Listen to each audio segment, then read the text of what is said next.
Bihar DElEd का admission शुरू हो चुका है। तो अगर आप बिहार डीएलएड 2022 में एडमिशन लेना चाहते हो तो एडमिशन आप ले सकते हो। एडमिशन आपको कैसे लेना है इस वीडियो में देखेंगे। तो चलिए शुरू करते हैं। देखो, एडमिशन की प्रोसेस जानने से पहले आपको कुछ बातों को ध्यान रखना है। जैसे कि बिहार डीएलएड की एडमिशन जो है 27 जून से शुरू हो चुका है और 17 जुलाई तक चलेगा। ये जो मैं आपको 17 जुलाई डेट बता रहा हूँ ये बिना किसी लेट फीस के है।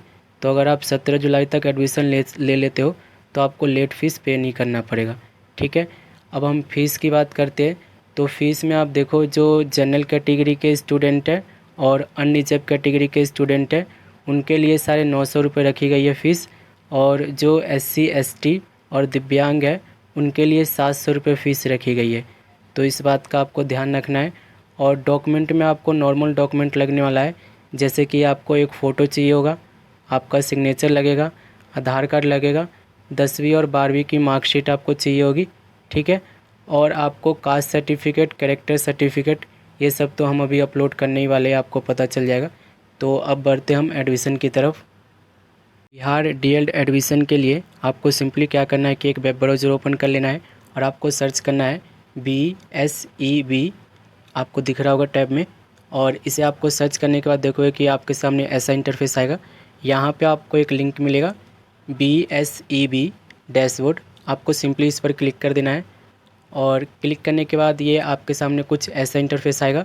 यहाँ पे मैं आपको एक एडवाइस दूंगा कि सबसे पहले आपको इस विंडो को डेस्कटॉप मोड में कर लेना है। तो यहाँ पे आप देख पा रहोगे ये एरो का निशान मिलता है आपको टॉप में, इस पर आपको क्लिक करना है। क्लिक करने के बाद आप देखोगे कि डेस्कटॉप साइड, इसको आपको चेक बॉक्स कर लेना है। और ये देखोगे कि आपके सामने ये ऐसा इंटरफेस आ जाएगा। अब यहाँ पे देखोगे कि आपको 3 डॉट मिलता है, ये वाला आप देख पा रहे होंगे। इस आपको 3 लाइन पर क्लिक करना है। 3 लाइन पर क्लिक करने के बाद देखोगे कि ये ऐसा खुल जाएगा आपके सामने। और यहाँ पे आपके सामने एक लिंक मिलेगा, जॉइन इंट्रेंस टेस्ट 2022। सिंपली आपको इस पर क्लिक कर देना है। और क्लिक करने के बाद ये थोड़ा सा लोड लेगा और लोड लेने के बाद ये आपके सामने ऐसा इंटरफेस आएगा। अप्लाई करने से पहले आपको रजिस्ट्रेशन करना पड़ेगा। तो यहाँ पे आप देख पा रहे होंगे ये new user register for joint entrance test 2022। तो रजिस्टर पर आपको क्लिक करना है। और रजिस्टर पर क्लिक करने के बाद ये आपके सामने ऐसा इंटरफेस आएगा। सबसे पहले आपको अपना डिस्ट्रिक्ट सेलेक्ट कर लेना है। ठीक है, डिस्ट्रिक्ट सेलेक्ट कर लेंगे अपना जो भी है आपका। और डिस्ट्रिक्ट सेलेक्ट करने के बाद यहाँ पे आपको अपना नाम डाल देना है। ठीक है, नाम डालते वक्त आपको ध्यान रखना है कि जो आपके मार्कशीट में नेम है वही डालना है। ठीक है, अपने मर्ज़ी से कुछ मत डाल देना। और फिर आपको एक ईमेल आईडी देना है और आपको एक मोबाइल नंबर देना है। ईमेल आईडी और मोबाइल नंबर आपको वही देना है जो एक्टिव हो, क्योंकि इस पर अभी आपको OTP मिलेगा जिससे वेरीफाई करना होगा। ठीक है, तो रजिस्टर पर हम क्लिक करेंगे। हमने सभी डिटेल को भर दिया है, अब रजिस्टर पर क्लिक करेंगे। और रजिस्टर पर क्लिक करने के बाद देखोगे कि आपके सामने ऐसा इंटरफेस आएगा। यहाँ पे आप देखोगे dear candidate, you have successfully register for the DElEd joint entrance test 2022। ठीक है, और यहाँ पे आपको आईडी दी गई है और पासवर्ड जो है आपके मोबाइल नंबर और ईमेल आईडी पर सेंड किया गया है। ठीक है, तो इस बात का आपको ध्यान रखना है, इसी से आपको लॉगिन करना होगा। ठीक है, हम ओके पर क्लिक कर देते हैं। ओके पर क्लिक करने के बाद देखोगे कि आपके सामने ऐसा इंटरफेस आएगा। और यहाँ पे रजिस्ट्रेशन कंप्लीट करने के बाद ये आपके सामने ऐसा इंटरफेस आएगा। यहाँ पे आपको एक बॉक्स मिलता है, यहाँ पे आप देख पा रहे होंगे सिलेक्ट एक्शन का, इस पर आपको क्लिक करना है। और क्लिक करने के बाद सिंपली आपको अप्लाई पर क्लिक कर देना है। अप्लाई पर क्लिक करने के बाद ये रीलोड लेगा और ये आपके सामने पूरा फॉर्म खुल के आ जाएगा आपके सामने। ठीक है, फॉर्म को बिल्कुल केयरफुली भरना है, बिल्कुल आराम से भरना है, कोई जल्दीबाजी नहीं करना है। ठीक है, क्योंकि अगर आप एक बार फॉर्म को फिल कर देते हो और पेमेंट कर देते हो तो उसके बाद कोई करेक्शन नहीं होगा। ठीक है, तो फॉर्म को बिल्कुल ठंडे दिमाग से भरना है आपको। ठीक है, और वीडियो को बिल्कुल भी आपको स्किप नहीं करना। तो चलिए फॉर्म को हम भरते हैं। देख रहेंगे यहाँ पे आपको कि रजिस्ट्रेशन नंबर आपको यहाँ पे दिख रहा होगा, हमारा नाम आ रहा है। और फिर आपको यहाँ पे अपना मदर नेम डालना है। मदर नेम के बाद आपको फादर नेम डालना है। फिर आपको DOB यहाँ पे डालना है, DOB मस्ट है। आप यहाँ पे चेक कर लेना कि आपके मार्कशीट पर, आधार कार्ड पे DOB सेम है कि नहीं है, अदरवाइज़ आपको DOB के लिए भी आपको डॉक्यूमेंट अपलोड करना पड़ेगा। ठीक है, और फिर आपको एज देख लेना है, ये खुद ही कैलकुलेट कर लेगा। 17 साल से कम के जो स्टूडेंट है वो इसके लिए एलिजिबल नहीं है, ये बात आपको ध्यान रखना है। ठीक है, और फिर आपको नेशनलिटी में इंडियन ही रहने देना है। और डिफरेंटली अवेल्ड, अगर आप इनमें से किसी में बिलोंग करते हो, विजुअली डिसलेब यानी कि आपको कोई शारीरिक रूप से कोई दिक्कत है, ठीक है, जैसे कि देखने में कोई दिक्कत है या सुनने का कोई प्रॉब्लम है, इस तरीके का कोई है तो सिलेक्ट कर लेना, अदरवाइज़ नो कर देना इसे, ठीक है। फिर आपको यहाँ पे अपना डोमिसाइल ऑफ बिहार, यानी कि आप बिहार में रहते हो, ये यहाँ पे पहले से सिलेक्ट है, तो यहाँ पे आप यस और नो टाइप कर सकते हो। बहुत बच्चे ऐसे होंगे जो बिहार से करना चाहते हैं, तो यहाँ पे अगर आप बिहार से नहीं हो तो भी अप्लाई कर सकते हो, ठीक है, और बिहार से हो तो भी अप्लाई कर सकते हो। तो बिहार से हो तो यस यहाँ पे टाइप कर लेना, और बिहार से नहीं हो तो नो टाइप कर लेना, ठीक है। फिर आपको यहाँ पे कास्ट का ऑप्शन मिलता है, तो कास्ट वाले में आपको सिलेक्ट कर लेना है। अगर आप SC ST OBC या EBC से बिलोंग करते हो तो यहाँ पे आप सिलेक्ट कर लेना, और ध्यान रखना कि इसका आपको डॉक्यूमेंट अपलोड करना पड़ेगा।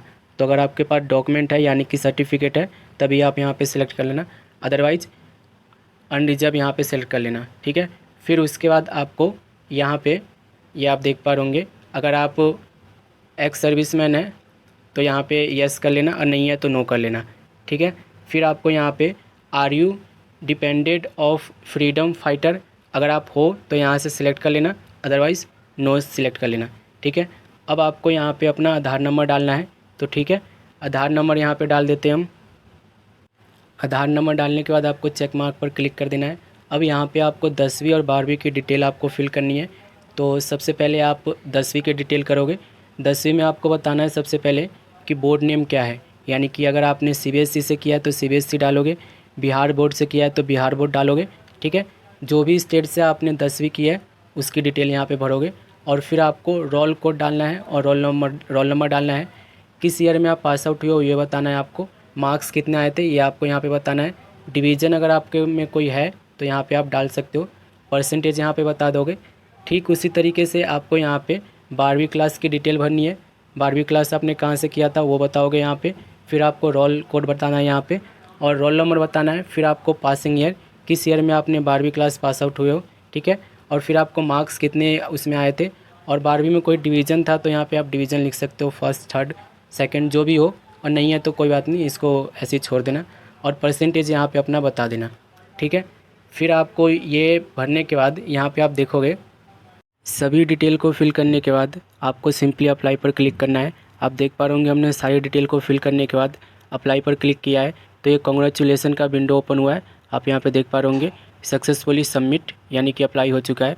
ओके पर आपको सिंपली क्लिक कर देना है, और ओके पर क्लिक करने के बाद आपको ये देखोगे कि ये अप्लाई हो चुका है। और एक बात मैं आपको यहाँ पे और बता देता हूँ कि यहाँ पे जो आप देख पा रहे होंगे परसेंटेज, तो परसेंटेज आपको ऐसे डालना है, जैसे कि अगर आपको 10वीं क्लास में 78% है तो 78.00, यानी कि 2 डेसिमल ज़रूरी है, ठीक है। तो ये बात का आप ध्यान रखना। ये जो हमारा जो अप्लाई था वो सक्सेसफुल हो चुका है। अब हम 3 डॉट पे क्लिक करेंगे, और 3 डॉट पर क्लिक करने के बाद हमें पता चलेगा कि हमने एप्लीकेशन के लिए अप्लाई कर दिया है, और अब हमें डॉक्यूमेंट को अपलोड करना है। तो हम डॉक्यूमेंट अपलोड पर क्लिक करेंगे, और डॉक्यूमेंट अपलोड पर क्लिक करने के बाद ये आप देखोगे कि आपके सामने ऐसा इंटरफेस आएगा। यहाँ पे आपको डॉक्यूमेंट अपलोड करते समय एक बात का ध्यान रखना है कि डॉक्यूमेंट बिल्कुल क्लियर होना चाहिए, ठीक है, ताकि वेरिफिकेशन में आपको कोई दिक्कत ना हो। तो सबसे पहले हम अपना फ़ोटो अपलोड करेंगे यहाँ पे, और यहाँ पे आप कुछ इंट्रोडक्शन दिए गए हैं, यहाँ पे आप देख लेना। जैसे कि कलरफुल फ़ोटो जो आप अपलोड करोगे वो सिर्फ JPG फॉर्मेट में होना चाहिए, और उसकी MB लिमिट, सॉरी MB नहीं है, 100 KB से 150 KB के बीच में फ़ोटो की जो लिमिट है, साइज़ है वो होगी, और सिग्नेचर आपकी 50 से 100 KB के बीच में होगी। यानी कि सिंपली आपको फ़ोटो खींचना है, और जो साइज़ है वो आप यहाँ पे देख पा रहे होंगे। तो सबसे पहले हम यहाँ पे फ़ोटो अपलोड कर देते हैं। यहाँ पे आप देखोगे चूज फाइल पर आपको सिंपली क्लिक कर देना है, और चूज फाइल पर क्लिक करने के बाद यहाँ पे आपने ब्राउज पर क्लिक करना है आपको, और जहाँ भी आपने अपना फ़ोटो रख रखा है खींच के वहाँ से निकालोगे, और इस तरीके से आपको ये डन पर क्लिक कर देना है। डन पर क्लिक करने के बाद देखोगे कि फ़ोटो ये सेव हो चुका है। अब अपलोड फ़ोटो पर आपको क्लिक करना है। अपलोड फ़ोटो पर आपको क्लिक करने के बाद थोड़ा सा वेट करना है, और आप देखोगे कि फ़ोटो ये थोड़ी देर में अपलोड हो जाएगा। तो एक एक करके यहाँ पे हम डॉक्यूमेंट को अपलोड करेंगे। सबसे पहले आपको यहाँ पे अपना फ़ोटो अपलोड करना होगा। फ़ोटो अपलोड करते समय आपको एक बात का ध्यान रखना है कि जब आप फ़ोटो खींचोगे तो उसकी जो साइज़ होगी वो 100 KB से 150 kb के बीच में होना चाहिए। 100 kb से नीचे भी नहीं होना चाहिए और 150 kb से ऊपर भी नहीं होना चाहिए। इस बात का आपको ध्यान रखना है। और सिग्नेचर आपको 50 kb से लेके 100 kb के बीच में साइज रखना है और सिग्नेचर यहाँ पे अपलोड करना है। चूज फाइल पर क्लिक करोगे और अपलोड सिग्नेचर फ़ोटो पर क्लिक करके ही अपलोड कर दोगे, ले लेगा। फिर उसके बाद आपको 10वीं का मार्कशीट अपलोड करना है। यहाँ पे भी आपको ध्यान रखना है कि मार्कशीट अपलोड करते समय जो साइज़ रखनी है आपको वो 150 kb की रखनी है, ठीक है। तो सिंपली आपको 10वीं की मार्कशीट यहाँ पे अपलोड कर देनी है। और 10th का सर्टिफिकेट भी होता है, वो डिजी लॉकर से मैंने आपको बता रखा है कैसे निकालते 10th का सर्टिफिकेट, वो निकाल के यहाँ पे आपको अपलोड कर देना है। फिर आपको 12th की मार्कशीट यहाँ पे अपलोड करनी है, फिर 12th का सर्टिफिकेट यहाँ पे अपलोड करना है, ठीक है। ये जो सर्टिफिकेट आप अपलोड करोगे 10वीं और 12वीं के, ये 150 kb के बीच में रहना चाहिए, ठीक है। सिंपली आपको फ़ोटो खींचना है और फ़ोटो खींचने के बाद MB लिमिट का ध्यान रखना है, ठीक है। KB में है, सॉरी, KB का ध्यान रखना है, 150 kb में होना चाहिए। और फ़ोटो का मैंने बता ही दिया है और सिग्नेचर का मैंने बता ही दिया है। सिंपली आपको ये सब अपलोड करने के बाद ये चेक बॉक्स मिलेगा, इस पर क्लिक करके अपडेट पर क्लिक कर देना है। डॉक्यूमेंट को अपलोड करने के बाद आपको पेमेंट करना होगा, तो मेक पेमेंट पे आपको क्लिक करना है। और मेक पेमेंट पे आपको क्लिक करने के बाद 2 लिंक मिलेगा, एक HDFC बैंक का मिलेगा और एक एक्सिस बैंक का मिलेगा। तो ज़रूरी नहीं है कि आपका इसमें अकाउंट होना ही चाहिए, ठीक है। ये सिर्फ लिंक है, आपको इससे पेमेंट करना है। पेमेंट करने के बाद आपको अपना ID कार्ड को प्रिंट आउट कर लेना है, एडमिट कार्ड को। इस पर आप क्लिक करके अपना एडमिट कार्ड जो है डाउनलोड कर सकते हो। और डाउनलोड करने के बाद जो भी इंटरेस्ट का जो एग्ज़ाम होने वाला है उस पर आपका आ जाएगा, ठीक है। डिटेल को आप अच्छे से चेक कर लेना। और आशा करता हूँ कि आपको ये वीडियो थोड़ा बहुत हेल्प करेगा। और वीडियो अगर इसके रिगार्डिंग अगर आपको कोई भी दिक्कत होती है तो आप मुझे कमेंट में ज़रूर बता देना, वहाँ पे मैं आपको सोल्यूशन प्रोवाइड कर दूँगा। फॉर्म पूरा फिल करके दिखा दिया है, डॉक्यूमेंट आपको कैसे अपलोड करना है ये भी बता दिया है। और मेक पेमेंट पे क्लिक करके आपको पेमेंट कर लेना है, ठीक है। इन सब के बीच में अगर आपको कोई दिक्कत आता है तो आप कमेंट कर सकते हैं, वहाँ पे मैं आपको सोल्यूशन प्रोवाइड कर दूँगा। ऐसे ही वीडियो के लिए चैनल को सब्सक्राइब कर लेना। और NIOS DL का कब एडमिशन होगा ये भी आपको बहुत जल्द पता चल जाएगा इस चैनल के थ्रू, तो आप चैनल को सब्सक्राइब कर लेना। मिलते हैं अगले वीडियो में।